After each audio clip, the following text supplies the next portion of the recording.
For a fleeting second, a fragile, desperate hope flickered within me. The box on the coffee table was a deep crimson, the kind of expensive velvet jewelers use, tied with a silken black ribbon. It was frivolous, impulsive. It was the kind of gift Graham hadn't bought me in years. Not since the parade of negative pregnancy tests had bled the spontaneity from our marriage, replacing it with scheduled injections and clinical procedures. Maybe he remembered. Maybe, after this latest, most brutal round of IVF had failed, he finally saw me again. Not just the broken, barren womb he was waging a relentless war upon. Then, his voice drifted through the slightly ajar terrace door, smooth and intimate. It was the voice he used to use on me, late at night, when the world was just the two of us. Now, it was for her. Did the delivery guy send you that cheap lingerie set too? A girl's voice, bubbly and petulant, whined through his phone speaker. My hand, hovering over the deli cat. E-ribbon, frozen midair. The quality was garbage. I threw it out, Graham said, his voice a low, dismissive murmur. Besides, you don't need things like that to please me. A beat of charged silence. Just give me a son, Tessa, he said, his voice dropping to a conspiratorial whisper. I'll give you anything you want. The hope inside me didn't just die, it curdled. Later, when his empire was in ashes and he was kneeling at my feet, he would beg. I don't want anything anymore, Cassie. Just stay, please. But in that moment, staring at the box of garbage lingerie meant for his mistress, now a hand-me-down for his inconvenient wife,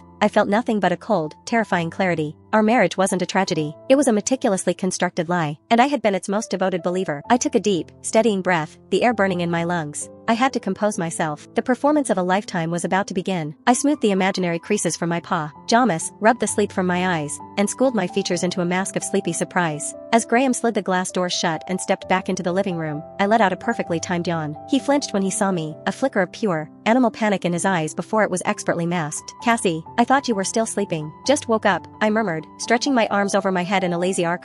What's this on the table? A present for me? I walked towards him, my movements fluid and natural, and wrapped my arms around his solid, familiar waist. He was tense, a coiled spring of guilt and fear. You work so hard, honey, I whispered, pressing my cheek against his chest. You just got back from a business trip and you're already dealing with work calls on the terrace. The tension bled out of his shoulders, just a little. He hugged me back, the familiar scent of his expensive cologne filling my lungs like a poison I'd long grown accustomed to. Why? OUVE had it rough too, he said, his voice thick with a counterfeit sympathy. I'm going to take a shower. He turned and tossed his phone onto the couch, a gesture of casual, unthinking trust. It was the biggest mistake of his life. The moment the bathroom door clicked shut, the water hissing to life, I moved. My hands, which had been trembling, were now steady. My mind, once a fog of grief, was a shard of ice. I snatched the phone. The lock screen lit up, a picture of us in Santorini, smiling. Another layer of the lie, the password. For years, it had been a symbol of our love story. Now, it was a cruel, mocking joke. GB0615CH. Graham Barrett, Cassandra Hollis, and our wedding date, June 15th. He used to say it meant Graham and Cassie, forever. My thumb hovered over the keypad. What if he'd changed it? What if it was her initials now? I took a breath and typed in the old code. The phone unlocked. He hadn't even bothered to change it. The arrogance, the sheer, insulting arrogance of it all. I worked quickly, my heart pounding a sick, frantic rhythm against my ribs. Messages, call logs, photos. Nothing. The man was a digital ghost, meticulous in his deceit. He had a second phone. He had to, but people get lazy. People make mistakes. A memory surfaced. A trick Jenna, my best friend and a forensic accountant who could find money hidden on the moon, had once shown me. Data is never truly gone. In the search bar of his messaging app, a feature he probably never used, I typed in 2 sets of initials. CH, Cassandra Hollis.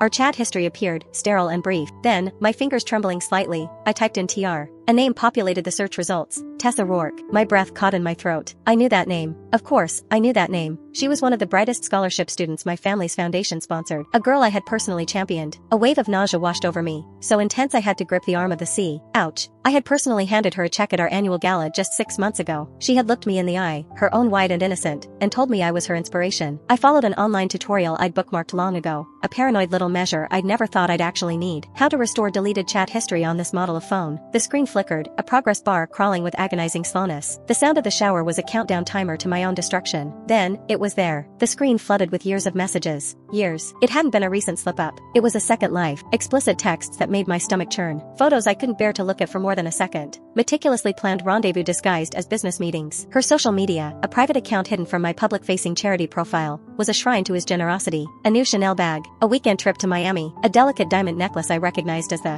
one he'd claimed was a corporate gift for a client's wife. Every post was a dagger, twisting in the wound of my own quiet, modest life. The life I had chosen, to support him. Then I saw it. A post from last week. He wants me to give him a son. I'm going to try my best. Red heart. The picture was of a hotel bed, the sheets artfully rumpled, a half-empty bottle of champagne on the nightstand. I recognized the wallpaper, the Mercer, the hotel where we'd spent our last anniversary. My movements became swift, precise, fueled by a rage so pure it felt like ice in my veins. I took photos of everything with my own phone. Every incriminating message, every photo, every transaction. I sent the picture of the hotel room to Jenna. My hands were shaking so hard I had to type the message twice. Recognize this? Her reply was instantaneous. Asterisk the Mercer, room 328. Our anniversary suite asterisk. Asterisk oh, Cassie, no asterisk. A sound from the hallway. The shower had stopped. Honey? What are you doing in the dark? Graham's voice. He was closer than I thought. In my panic, the phone slipped from my grasp, clattering onto the hardwood floor with a sound that echoed like a gunshot in the silent apartment. His eyes, still adjusting to the dim light, darted from me to his phone lying face up on the floor. A flicker of pure, unadulterated terror crossed his face. He knew. In that split second, he knew I knew. I snatched the device before he could move, my fingers fumbling as I quickly navigated away from the restored chat, back to the home screen. My mind raced, searching for a plausible lie. Your mom, I said, my voice miraculously steady. She wanted a screenshot of the new grocery store coupons from the app. I was just sending it to her. It was a weak lie, pathetic, but it was all I had. He stared at me, his jaw tight, searching my face for any sign of deception. I met his gaze, my expression a carefully constructed mask of innocence. I picked up the crimson box from the tab. Lou, the offending object that had started it all. I'll go put this in the wash, I said, turning to walk away, needing to escape his scrutiny. He stepped in front of me, his body blocking my path. He was still damp from the shower, a towel slung low on his hips. Don't bother, he said, his voice strained. I didn't choose well. The quality is terrible. I'll get you something much better next time. He reached out and tucked a stray strand of hair behind my ear. His touch felt like a spider crawling on my skin. He mentioned his mother,